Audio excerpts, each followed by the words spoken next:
Welcome to PARCC Practice 8 and let's get grading. This is going to be mine.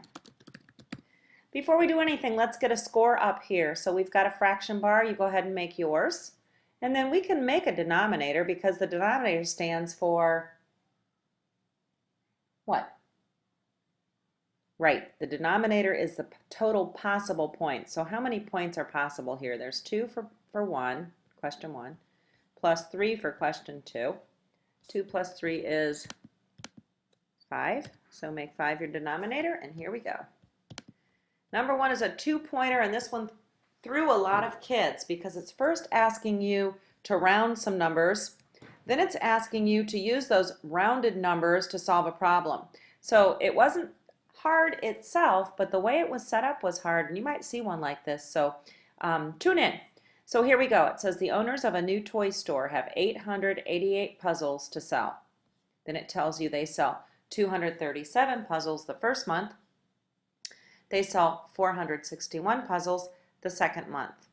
Part A, which of these shows the 3 given numbers, each rounded to the nearest 10? So you need to round this number, 888, to its closest 10. You need to round 237 to its closest 10. And you need to round 461 to its closest 10. Let's start with 888.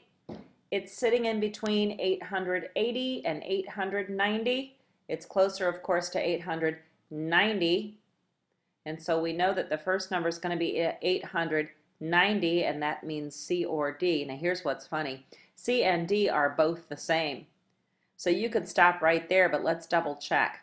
237 is sitting in between 230 and 240, but it's closer to 240.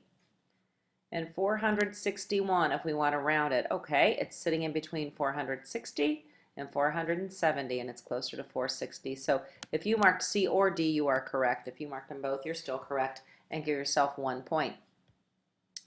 Okay, part B. Use those rounded numbers. So you're going to use these 3 numbers to find out how many puzzles the owners have left. Now there's a lot of ways you could do this. I'm showing you 2 of those ways. So let's go back. It said the owners of a new toy store started out with 888 puzzles. We're calling that 890. They sold 237 puzzles the first month. We're calling that 240. So we know they sold those puzzles. So are we going to add those or subtract them? Of course we're going to subtract them. So they started out with 890, they subtracted 240, and then they had 650 left.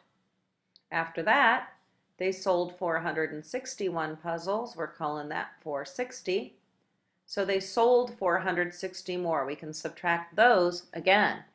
So 650 minus 460 equals 190. That's my answer. Hey, you could have done it another way. You could have done a 2-step problem by adding the 2 numbers of puzzles that were sold, the 240 and the 460. When you add those up, you said there were 700 puzzles sold, but we started out with 890. 890 minus 700 still gives me 190. So you could go either way on this one. You may have even had a different way to do it. But if you got 190, give yourself a point. Moving on. Section 2 is just 3 multiplication problems. If you know these by heart, this was easy for you.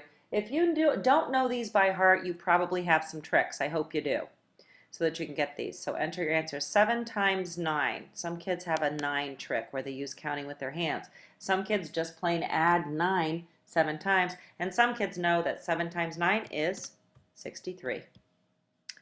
6 times 5. A lot of kids like to count by 5s for the 5 ones. That's an easy way to do the 5s. 5, 10, 15, 20, 25, 30. There it is, 6 of them.